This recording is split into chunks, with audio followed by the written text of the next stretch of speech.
Bienvenidas y bienvenidos, queridas amigas y amigos, a Foro 17. Bueno, ya ustedes saben que siempre me presento, soy Alexis Ortiz, siempre muy contento de comunicarme con ustedes a través de esta señal. Y hoy vamos a hablar de un tema sumamente interesante, de un país del Caribe que comparte con Haití una pequeña isla del Caribe que se llamó en tiempos de la conquista y la colonia la española, pero que es un país, República Dominicana, ya ustedes saben de qué estamos hablando, un país que ha logrado una proyección mundial interesantísima, a pesar de que es un país pequeño de territorio y de población, demográfica y geográficamente es un país pequeño, pero es un país trascendental. Y para hablar de eso, hemos invitado a un dominicano muy conocedor de su realidad. Es un hombre muy provechoso en las cosas que hace. Yo me enorgullezco de haber hecho amistad con él cuando él era uno de los directores de la alcaldía de la ciudad de Hollywood aquí. Yo era alcalde de una ciudad en Venezuela, entonces hicimos un sisterhood, una hermandad con la ciudad de Hollywood. Él fue muy importante en ese proceso y la alcaldesa era una señora inolvidable, Mara Giulianti. Pero bueno, vamos a hablar con José Saiter. Bienvenido, querido José. Gracias, Alexis. Para mí siempre es un placer compartir contigo. Igual te digo. Vamos a explicarle un poquito a la gente, vamos a hablarle un poquito a la gente de ti. En este programa solemos hablar, permitirle al entrevistado que se presente a sí mismo para que la gente vea que nosotros invitamos a este programa gente de valor, gente valiosa. Bueno, tú eres de origen libanés, pero dominicano. Cuéntanos eso. Sí, yo nací en Baní, República Dominicana, la cuna de Máximo Gómez. Sí, o sea, que siempre lo digo con orgullo. Pero tengo rastros también en la capital y en un pueblo que se llama Jarabacoa. Y de parte de mi papá, mis abuelos eran libaneses, pero se radicaron al principio de los años 20 en República Dominicana. Y de parte de mi mamá, pues españoles. Viví en Baní hasta la edad de 9 años. Ahí nos mudamos a los Estados Unidos, a Nueva York. Y en Nueva York tuvimos 5 años y después nos radicamos en Lawrence, Massachusetts, para el año 70. Yo vine a este país en el 65. Entonces, a partir del 70 es que yo prácticamente hago mi vida en los Estados Unidos. Ahí fui a la escuela, y fui a Massachusetts, en Boston fui a la universidad, me casé, tuve mis hijos, hice mi vida. Inclusive empecé mi vida política en los Estados Unidos. ¿En qué ciudad, en qué estado? En Massachusetts, en Lawrence, Massachusetts. Qué bien. ¿Y estudiaste en la Universidad de Boston? ¿En cuál de las universidades de Boston? Esto es interesante. Yo como me casé joven, tenía que ir entonces a la universidad, tenía que trabajar para producir dinero y mantener una familia. Sí. Entonces tuve que estudiar de noche. Y fue un pequeño college en Cambridge, Massachusetts, que se llamaba Cambridge College. Pero oye, lo interesante, las clases las daba, porque el college era muy pequeño, solamente tenía un edificio administrativo. Y ellos alquilaban las aulas de Harvard University para dar las clases. Entonces yo pensaba que estaba yendo a Harvard. Sí, señor. Y entonces me gradué de ahí con una maestría en educación. Muy bien. ¿Y cómo viniste a parar a Florida? Es interesante, tú sabes que los dominicanos llevamos el béisbol en la sangre. Claro. Y entonces yo tenía un programa de radio ya que se llamaban Así van las Grandes Ligas, porque siempre estuve vinculado al béisbol. Y resulta que ya estaba un poco cansado de la política, de trabajar en gobierno, trabajé en el Estado, en la municipalidad, y me ofrecieron un trabajo que no podía rehusar. Y era con un abogado muy prominente en el área de deporte. Él representaba a Larry Bird, él representaba a New Kids on the Block, o sea, estaba en el entretenimiento y el deporte, pero no había vinculado mucho en el béisbol. Te estoy hablando del año 92. Y entonces él quería abrir una oficina aquí, casualmente en Hollywood, Florida, para empezar a reclutar peloteros latinos, a firmarlos. Un amigo mío que trabajaba con él, que no sabía mucho del béisbol, me dice, si tú te interesa radicarte en la Florida, pues esa sería la oportunidad y trabajar con nosotros. Esa oportunidad no se dio por una serie de razones, pero yo sí vine a la Florida esperando la oposición. Mientras tanto, iba a la biblioteca a leer Y un día encontré, digo, yo tengo que hacer algo con mi vida, tengo que producir dinero. Y entonces, en ese entonces, encontré un periodiquito pequeño, el Heraldo, había una posición en la ciudad de Hollywood. Y yo dije, bueno, yo aquí voy a coger este trabajo, yo sé que estoy sobrecalificado para ella, pero estaré unos 3 o 4 meses a ver, a decidir qué hago con mi vida. Esos 3 o 4 meses se convirtieron en 17 años. Con esa alcaldesa chéverísima que tenía Hollywood. Gran apoyo que me dio siempre. Bueno, vamos entonces a hablar de República Dominicana, que para eso fue que te invitamos, porque si alguien puede hablar de República Dominicana eres tú. Vamos a comenzar por algo que es sumamente interesante, que es el éxito que ha tenido República Dominicana con el turismo. Realmente uno asocia el turismo con España, con Francia, con México, con Brasil, pero de repente el auge que ha tomado el turismo en República Dominicana es algo que llama muchísimo la atención, el aprovechamiento de su destino como región del Caribe, de sus bellezas naturales, de sus playas. Además, hay una cuestión que a mí me impresiona del turismo dominicano, que es cómo se han preparado desde todo punto de vista el apoyo oficial, el apoyo empresarial, el apoyo popular al turismo. Háblanos del turismo dominicano. Como dice un amigo mutuo, República Dominicana lo tiene todo. Sí, señor. Que salió de Gonzalo González. Yo tuve la dicha de ser el director ejecutivo del Centro Dominicano de Información Turística en la ciudad de Nueva York para el año 81, con apenas 25 años. Tuve el honor que el presidente Guzmán me nombró en esa posición a través del secretario Elis Pérez en ese entonces. Así que yo conozco bien del principio. Lo que ha sucedido, todo comenzó durante el gobierno de Balaguer a principios de los 70, donde una firma española hizo un estudio sobre República Dominicana y el potencial turístico que tenía. En ese entonces, el área del norte, el área de Puerto Plata, Playa Grande, quedaron en primer lugar, y después otras partes del país. Después que se desarrolla Puerto Plata, se va al este a Punta Cana.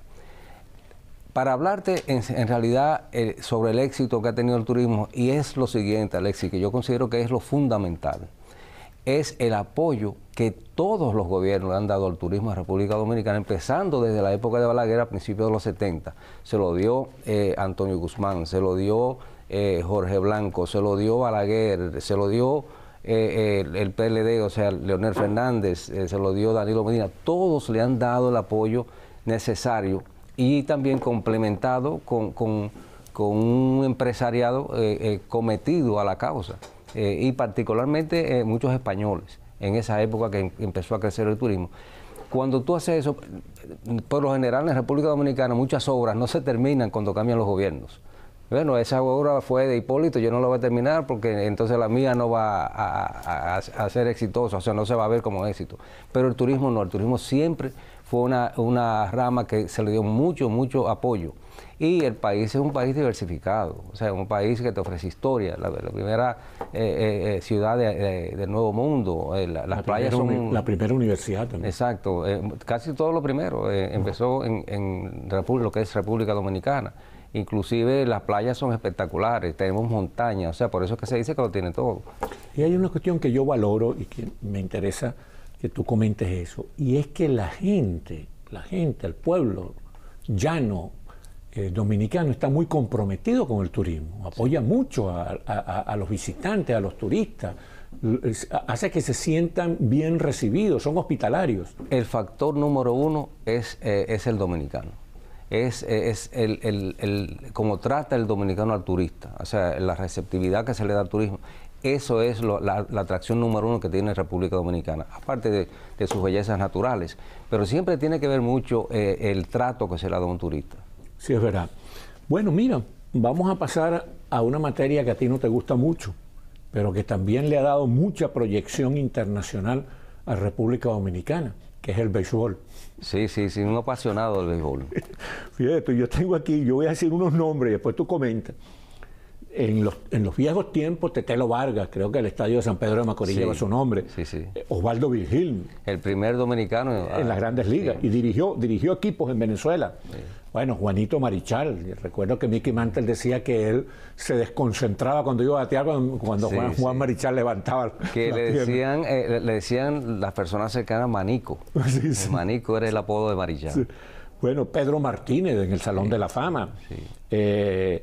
En el Salón de la Fama Vladimiro Guerrero también, el papá del actual Vladimiro Guerrero del Toronto. Sí, David Ortiz. Mi pariente, el Big Papi, David Ortiz. Los hermanos Alú. Sí, sí. Bueno, Felipe también dirigió en Venezuela. Sí, sí, dirigió a los Leones del Caracas. Sí. Y los 3 hermanos Alú jugaron en Venezuela. Sí. Mati Alú, Felipe Alú y Jesús Alú. Sí, que lo hicieron en Grandes Ligas los 3, la única vez que se han visto 3 hermanos jugando los outfield. Sí, en el mismo San Francisco, sí, señor. Y bueno, y ahorita hay un jugador dominicano que es gran figura, por lo menos el mejor pagado del béisbol en este momento, que es Juan Soto. Háblanos un poco del béisbol dominicano, porque el país extranjero que tiene más jugadores en las Grandes Ligas en este momento es República Dominicana. Sí, sí. ¿Cuál es la explicación de ese desarrollo tan espectacular del béisbol dominicano? Para darte un poquito de historia, el béisbol empieza en República Dominicana cuando la ocupación americana en el 24. Los soldados americanos fue que enseñaron a los dominicanos a jugar pelota, a jugar béisbol. Y lo que pasa es que allá los estudiantes, los jóvenes, mayormente de poco ingreso, no tienen muchas cosas que hacer. Entonces se dedicaban a jugar mucho el béisbol. La clave del éxito de los dominicanos en las Grandes Ligas son las academias. Todos los equipos de Grandes Ligas tienen una academia en República Dominicana donde forman al pelotero dominicano. Y el dominicano sale de la isla bateando. O sea, no es cogiendo base por bola ni nada, es bateando que sale, o pichando. No, y además que esas escuelas tienen una característica, que es que los equipos llevan jugadores de otros países. Muchos venezolanos han sido educados, preparados para el béisbol en esas academias, en esas escuelas de béisbol de República Dominicana. La verdad que esas academias han sido muy, muy fructíferas. Definitivamente. Y yo creo que la disciplina. Y hablamos de los pioneros, de los hermanos Alou, de Marichal, de Virgil, de esos peloteros que empezaron, de Ricardo Carti, que empezaron en esa época contra la discriminación. Puyol, no lo hemos mencionado. Albert Pujol, que es ya el seguro el próximo Salón de la Fama dominicano. Pero en esa época ellos fue que trazaron el camino. Muy difícil. Si tú lees las historias que te hace Felipe Alou, Marichal, de la discriminación que había en esa época, pero tuvieron disciplina. Y entonces a trazar la disciplina, se la pasaron a las otras generaciones de peloteros dominicanos. La mayoría, no todos son disciplinados, pero a la misma vez yo creo que para un muchacho de eso, de ir de escasos recursos, de poca educación, llegar a las Grandes Ligas, tú tienes que tener una determinación y disciplina. Sí, señor. Y las condiciones, obviamente. Tú que siempre has estado tan interesado en el béisbol y que eres un comentarista de béisbol, se te puede reconocer como comentarista de béisbol, ¿con cuál de esos peloteros resonantes de República Dominicana tuviste encuentro, amistad? Bueno, yo prácticamente hermano era de Alfredo Griffin. Ah, claro. Alfredo Griffin, que era el shortstop de los Dodgers, de los Toronto Blue Jays, también de Oakland. Pero sí te voy a hacer una anécdota interesante, pero es de un cubano. Ajá. Yo tenía un segmento, un noticiario allá en Boston que se llamaba Así van las Grandes Ligas. Iban a entrevistar peloteros, cada vez que estaban los juegos allá, en Fenway Park. Entrevisté a Tony Oliva, que para mí fue uno de los mejores bateadores de todos los tiempos. No, campeón bate. Yo vi a Tony Oliva dar 5 hits en 5 partes diferentes del outfield. Entonces Tony Oliva, en eso empezaba el DH, o sea, el bateador designado. Sí, señor. El manager le dice a Tony que iba a ser bateador designado para dejarlo descansar. Y Tony dijo, está bien. Dice Tony que él va, en su mente él está pensando que él va como emergente a batear. Batea y dice, se siente un rato en el dugout, pero se va a bañar al clubhouse pensando que ya no iba a jugar, porque se le olvidó lo del DH, lo del bateador designado. Y entonces, cuando se está bañando y enjabonado, le toca ir y todo el mundo buscando a Tony. ¿Dónde está Tony? Él tiene que ir de nuevo. Y Rock Carew, que era con Minnesota, va y dice, Tony, tú tienes que batear, el próximo eres tú. Dice, ¿cómo? Y dice que con jabón, con agua, se puso el uniforme y tuvo que ir a la caja de bateo, así con el agua y todo, para poder batear. Dios mío, seguramente. Sí. Y con estos peloteros que hemos mencionado, ¿has tenido relación con Pedro Martínez, con algunos de ellos? Sí. Más bien de la época de antes, de Pedro Guerrero, con el mismo Albert Pujols, tengo una excelente relación hoy día. Bartolo, Bartolo Colón, gran pitcher, muchas historias, pero... Y duradero, sí. Un pitcher duradero. Sí, no, definitivamente. El que más duró. El que más duró, sí. Pero sí, con los peloteros he tenido buenas relaciones con muchos de ellos. He ido por lo menos a una docena de estadios en los Estados Unidos viendo. Estuve en la Serie Mundial del 89 en San Francisco, cuando el famoso terremoto. Ah, sí. Que eso después te contaré, sí, eso es para sentarse una tarde y hablar de anécdotas con la pelota. Bueno, y fíjense ustedes, queridas amigas, amigos, así como República Dominicana es reconocida y tiene resonancia por el turismo y por el béisbol, también República Dominicana en este momento es muy reconocida porque ha logrado consolidar la democracia. Es uno de los países modélicos en materia de funcionamiento de la democracia. Siempre con problemas, porque en todas partes hay problemas, pero realmente la democracia en República Dominicana funciona, la alternabilidad, gana el que gana, se le reconoce el triunfo, nadie está denunciando fraude, el que gana sabe que tiene que respetar a la minoría, porque eso es la democracia. Eso está funcionando en República Dominicana y nos llena de gran emoción a los que estamos viviendo dictaduras en nuestros países, que un país hermano como República Dominicana se haya hecho tan democrático. Entonces vamos a conversar un poco. Yo voy a hacer que nuestro entrevistado José Saiter nos hable un poquito de varios presidentes dominicanos que merecen un reconocimiento. Vamos a comenzar, José, por Joaquín Balaguer. Joaquín Balaguer es el hombre de la transición de la dictadura de Trujillo hacia la democracia, y eso se puede conocer muy bien en una novela de Mario Vargas Llosa que se llama La fiesta del chivo. ¿Qué significa para la República Dominicana Joaquín Balaguer? Con sus luz y sombras, Balaguer le dio estructura al país de República Dominicana. Saliendo de la era de Trujillo, entonces cayendo en la revolución del 65, después cuando viene Balaguer, reitero, con luz y sombra, le da estructura de continuismo a la República Dominicana, a su gobierno. Y fue fundamental, fue la base de lo que existe hoy en República Dominicana. Inclusive, Alexis, salió una encuesta no hace mucho, donde dicen que Balaguer fue el político más honesto que ha tenido República Dominicana. Es posible que sí, porque era un hombre muy austero y muy serio en sus cosas. Además era un gran intelectual muy importante. Sí. Y hablando de grandes intelectuales, vamos a pasar a otro presidente. Yo tuve la suerte, José, de haber pasado una mañana en su casa conversando con él, que era el profesor Juan Bosch. El padre de la democracia dominicana. Juan Bosch, lamentablemente, fue a destiempo su gobierno, porque también fue a destiempo apenas culminaba la dictadura de Trujillo, y cuando viene Juan Bosch, el dominicano no estaba preparado para ese tipo de democracia que ofrecía Juan Bosch. Y sucedió lo que todo el mundo sabe del golpe de Estado de 7 meses. Pero Juan Bosch, aparte de ser un gran político, fue más un literario. Un gran cuentista, sí. uno de los mejores cuentistas latinoamericanos. Sí, pero Juan Bosch es el padre de la democracia dominicana. Sí, yo disfruté mucho la conversación con él, fue muy provechosa, muy instructiva para mí. Bueno, hay otro que no fue presidente, pero sí fue una figura internacional, vicepresidente de la Internacional Socialista, José Peña Gómez. Yo tuve también la suerte que en 1992 yo era delegado por Venezuela a la Conferencia Mundial del Ambiente, y entonces ahí un ex gobernador del estado de Guanabara, de Río de Janeiro, le hizo un homenaje a Peña Gómez. A Peña Gómez, y yo fui uno de los diputados que estaban ahí, que me invitaron y conversé con él. Quedé muy impresionado con Peña Gómez. José Francisco Peña Gómez ha sido y fue el líder de masas más grande que ha tenido la República Dominicana. Él movía al pueblo, él era el palpitar del pueblo dominicano en su momento dado. Fue lamentable que no pudo llegar a la presidencia. Yo creo que podía haber sido un buen presidente. Llegó a ser alcalde de la ciudad de Santo Domingo. Pero a la misma vez siempre es recordado como el líder de masas de convocación en la República Dominicana. Sí, señor. Yo lo recuerdo, realmente recuerdo que la conversación con él también fue muy provechosa para mí. Antonio Guzmán. Antonio Guzmán es el presidente que hace la transición hacia la democracia.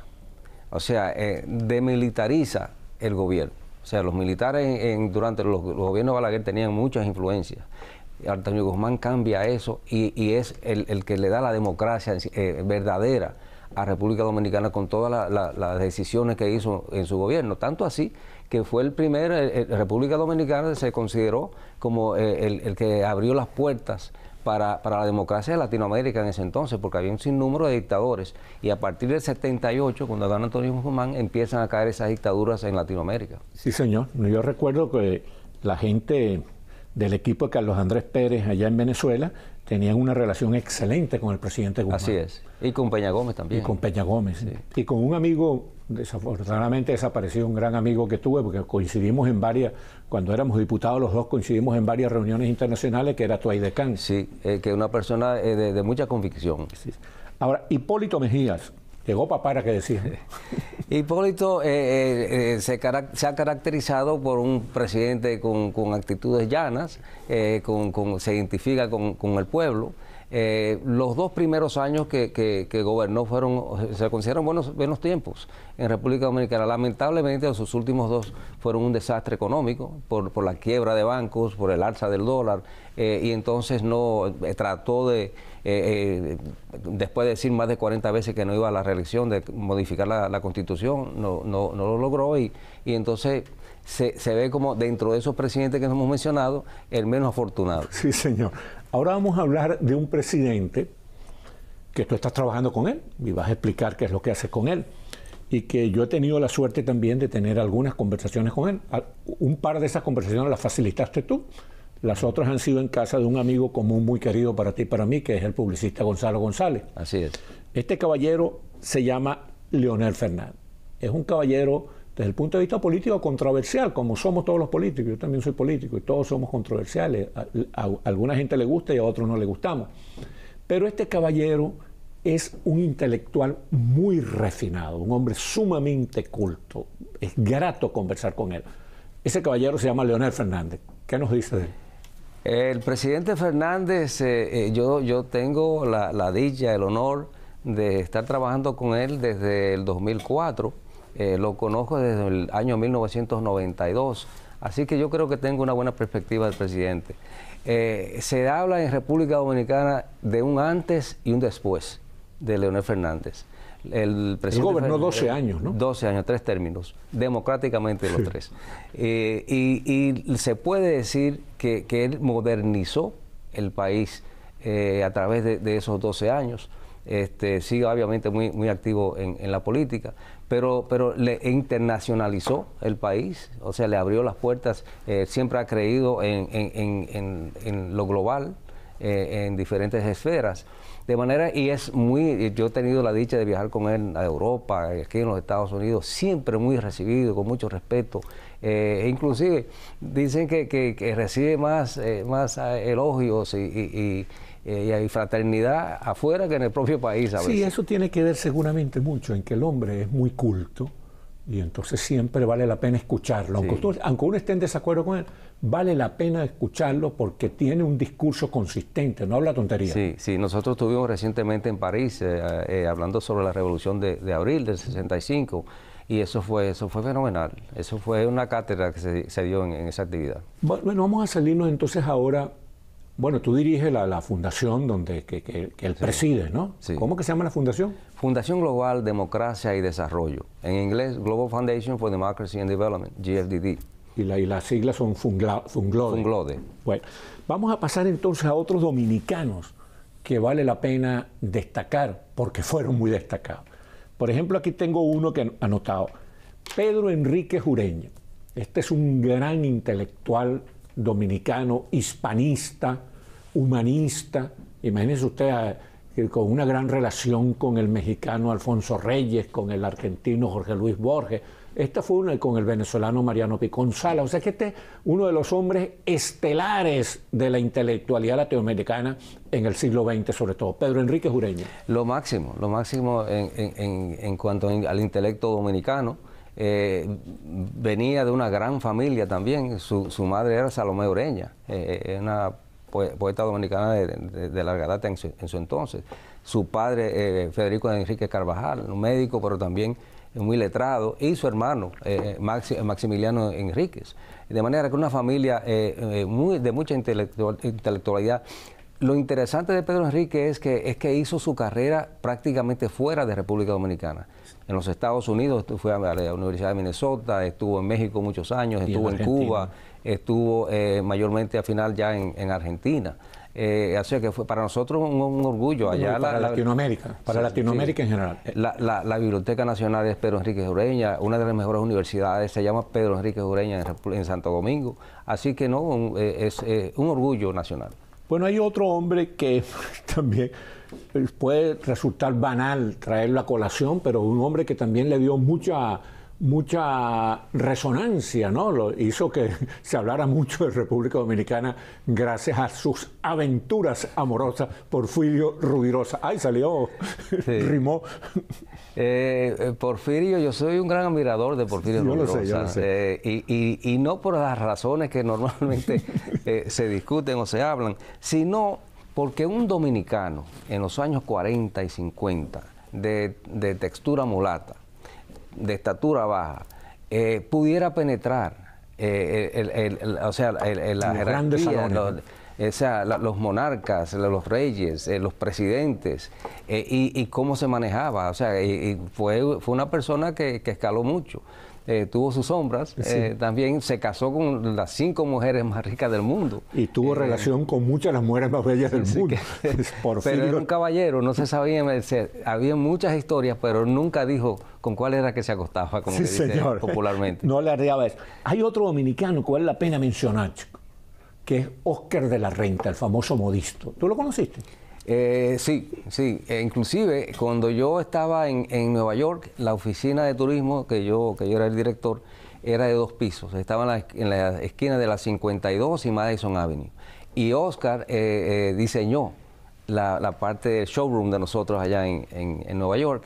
Un orgullo de nuevo, o sea, yo no sé si tú sabes que él fue becado por el presidente Balaguer, sí, para ir a España a estudiar arquitectura y dibujos. Y eventualmente cambió a la moda. No, pero Óscar de la Renta logró una fama mundial. El modisto favorito de Nancy Reagan, de Laura Bush, de Hillary Clinton. O sea que fue fenomenal. Bueno, la música dominicana, tenemos que hacer un programa especial sobre eso, pero no podemos terminar este programa sin mencionar a Juan Luis Guerra. Bueno, Juan Luis, figúrate, la máxima exponencia de los ritmos dominicanos. Juan Luis, obviamente, sus merengues, pero Juan Luis revivió la bachata. Fue Juan Luis Guerra que revivió la bachata y la ha llevado también a los sitiales internacionales. Muchos músicos de esa época y que cantan bachata se han beneficiado de Juan Luis, pero ha sido lo máximo. Bueno, y hasta en el fútbol, Mariano Díaz, que jugó para el Real Madrid. La República Dominicana ha estado presente en muchos escenarios. Muchísimas gracias, queridas amigas y amigos, por haber tenido la amabilidad de vernos, escucharnos aquí en Foro 17. Gracias, José. No, gracias a ti.